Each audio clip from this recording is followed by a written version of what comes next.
अब बात रही उपनिषद और पुराणों की। उपनिषद क्या है? उपनिषद है किसी ऋषि का अपना अनुभव, जैसा उसने भगवान को जाना, वेदों को पढ़ा और फिर अपने डले डोहे अभ्यास समाधि समाधि लगाई, उसने जैसा अनुभव हुआ उसने उसमें लिख दिया।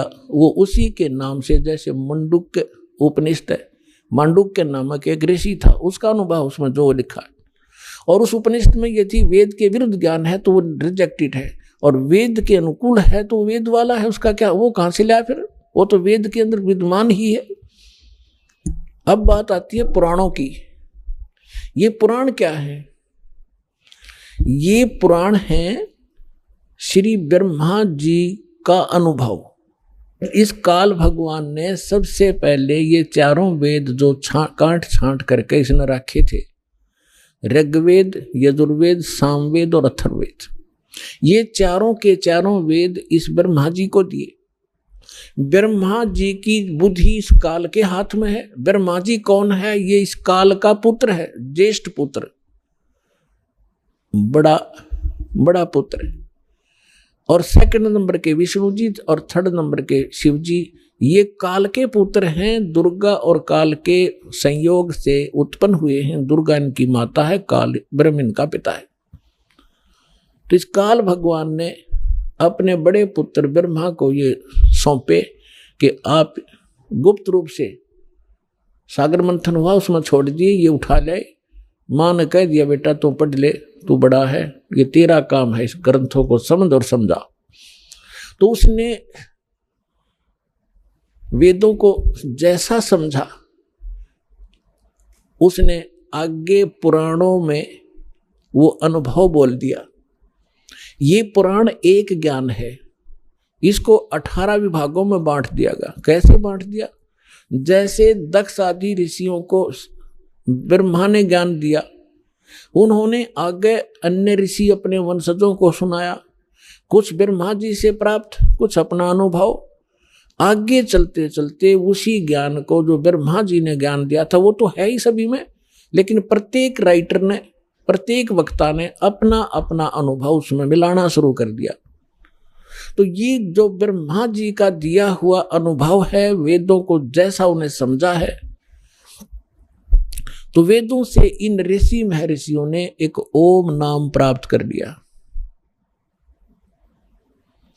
और उस ओम नाम को पूर्ण परमात्मा का मान लिया। जबकि यजुर्वेद अध्याय नंबर 40 के मंत्र नंबर 10 में स्पष्ट किया है कि कोई तो परमात्मा को संभवात कहता है। संभवात माने जन्म लेकर श्री राम और कृष्ण के रूप में अवतरित होता, जन्म लेता है, साकार। और कोई उसको असंभवात कहता है, यानी वो जन्म ही नहीं लेता, निराकार है।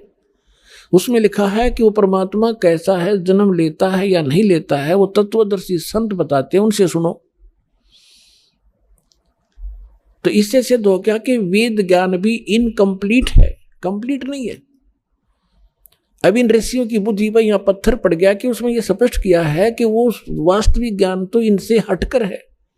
श्रीमद् भागवत गीता के अंदर अध्याय नंबर 4 के श्लोक नंबर 32 और 34 में स्पष्ट किया है गीता ज्ञानदाता ने, ब्रह्म ने, कि परमेश्वर अपने मुख कमल से जो ज्ञान देता है उसमें विस्तार के साथ उसकी वाणी में, उनके मुख से निकले हुए वचनों में वो यथार्थ भक्ति मार्ग और धार्मिक युगों की जानकारी, अनुष्ठानों की जानकारी विस्तार से की गई है। वो तत्व ज्ञान है और उस ज्ञान को जानकर तो सर्वथा सभी पापों से मुक्त हो जाएगा।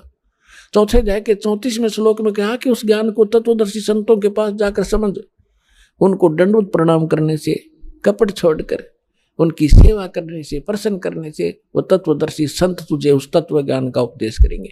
इति सिद्धम कि गीता ज्ञान कंप्लीट नहीं है, इनकम्प्लीट है। और श्रीमद् भगवद गीता के अंदर कौन से मंत्र हैं?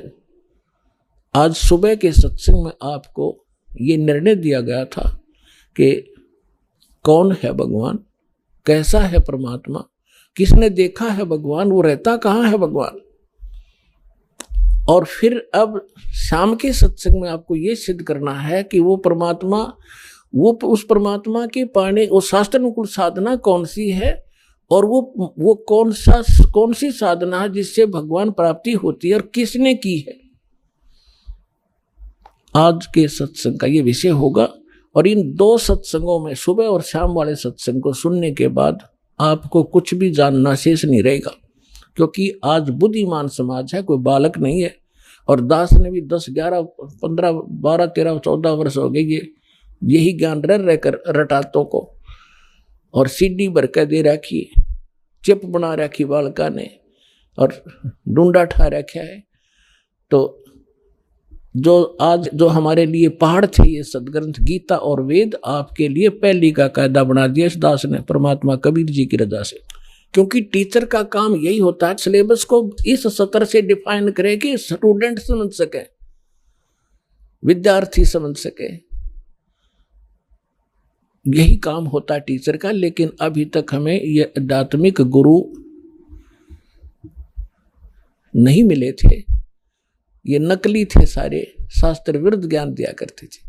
तो अब दास जो बता रहा है कि पवित्र 4 वेद, पवित्र श्रीमद् भगवत गीता और पवित्र परमेश्वर की अमरवाणी, और उन महापुरुषों को जिनको भगवान मिले उनके अमृतवाणी, वो एफिडेविट हैं उस परमात्मा की जानकारी के, वो है शास्त्र। और उनमें और उसके अनुकूल जो साधना करेंगे वो शास्त्र अनुकूल साधना है। और जो पुराण है वो गॉड गिवन नहीं है, वो ब्रह्मा जी के गिवन है। और ब्रह्मा तो एक देवता है, इसको खुद नहीं पता। जब कहता है मैं ब्रह्मा, नारद जी पूछते हैं अपने पिता ब्रह्मा जी से कि आप सृष्टि रचना सुनाइए। ये कहता बेटा नारद, मैं कमल के फूल पर, अपने आप को कमल के फूल पर बैठा पाया। जब मैं सचेत हुआ, होश में आया, मुझे नहीं मालूम मेरा जनक कौन है, मैं कैसे इस अगाध जल के अंदर कमल के फूल पर बैठा हूं। जिस आदमी ने अपनी उत्पत्ति का नहीं पता, वो और खाक ज्ञान देगा औरों को, वो क्या बताएगा भविष्य की और भूत की।